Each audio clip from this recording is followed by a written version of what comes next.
Once upon a time, in the vibrant city of San Francisco, there lived a young woman named Sarah. Sarah was known for her cheerful disposition and tireless dedication. She worked diligently as a teacher at Lincoln High School, helping her students achieve their dreams, and spent her free time volunteering at the Glide Memorial Church Community Center. Her days were filled with activities, and her nights with planning and preparation for the next day. However, over time, the weight of her responsibilities began to take a toll on her. Sarah started feeling increasingly tired, both physically and emotionally. Tasks that once brought her joy now felt like burdens. She struggled to get out of bed in the morning and found it hard to muster the enthusiasm she once had for her work and volunteer activities.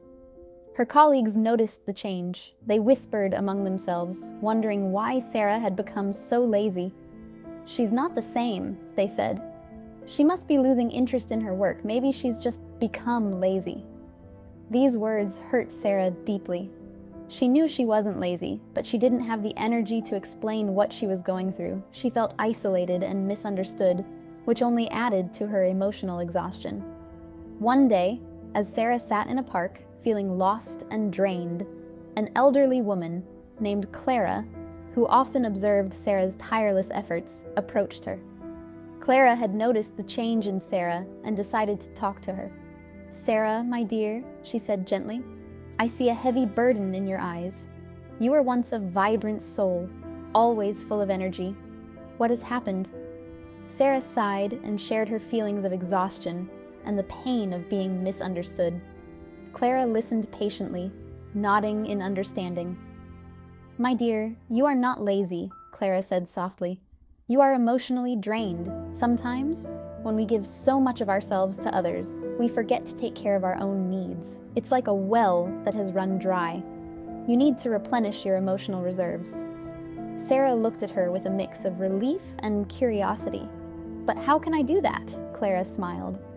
"Start by giving yourself the same compassion and care you offer to others. Take time to rest, to do things that bring you joy and peace. It's okay to say no to additional responsibilities and to prioritize your well-being. Remember, you cannot pour from an empty cup." With Clara's wise words in mind, Sarah began to make small changes in her life. She set aside time each day for activities that recharged her spirit, like reading, meditating, and taking leisurely walks in the park. She also reached out to her friends and explained her situation, asking for their understanding and support. Gradually, Sarah felt her energy returning. She rediscovered her passion for teaching and volunteering, but this time with a more balanced approach. Her friends and colleagues noticed the positive change and realized their mistake in labeling her as lazy. They learned to be more compassionate and supportive, understanding that sometimes people need time to heal.